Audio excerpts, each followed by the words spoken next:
Workers' compensation. I think most of us are familiar with it. It's designed to help out people who are involved in some injury while they're working. If the injury arose in and out of the course and scope of employment, if it happened while the person was working, they get benefits. They get their medical expenses paid. They also get a portion of their lost income paid. Not all of it, but a portion of it. It's designed as a no-fault system that helps out people who get hurt. It's been around in the country for a long time. Wisconsin was the first state in the union to adopt it way back at the beginning of the 20th century. And everybody thinks, well, if you're involved in an injury while working, you're automatically covered. But does that always happen? Well, that takes us to this week's case. Involves a man. He was a truck driver in Tennessee. Unfortunately, he was involved in a one-vehicle rollover. Fell asleep at the wheel, rolled his vehicle, and bingo, got some big-time injuries. He sought workers' compensation. He said, I was driving at the time, that was my job, I should get workers' compensation.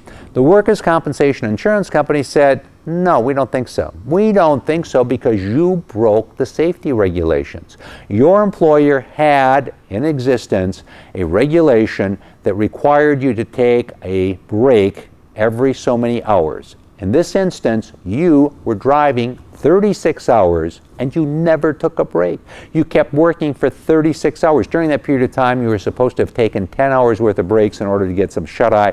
You didn't do that. That's why you fell asleep. You broke the rule. Therefore, you don't get workers' compensation. Well, the guy appealed this, went to court. He argued that the reason he didn't take a break, he didn't argue with the fact he didn't take a break.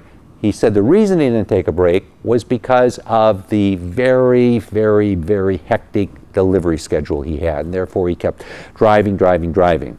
Well, for whatever reason, his testimony wasn't really fully believed by the court, and therefore they didn't put any merit on it. They didn't give it any credibility.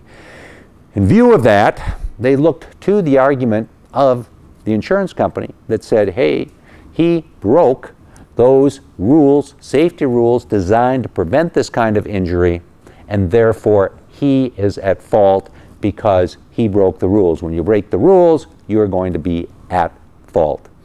And that's what the court found. Went up on appeal, but in Tennessee, it was found that you break the safety rules that are imposed to basically protect you while you're working, you don't get workers' compensation.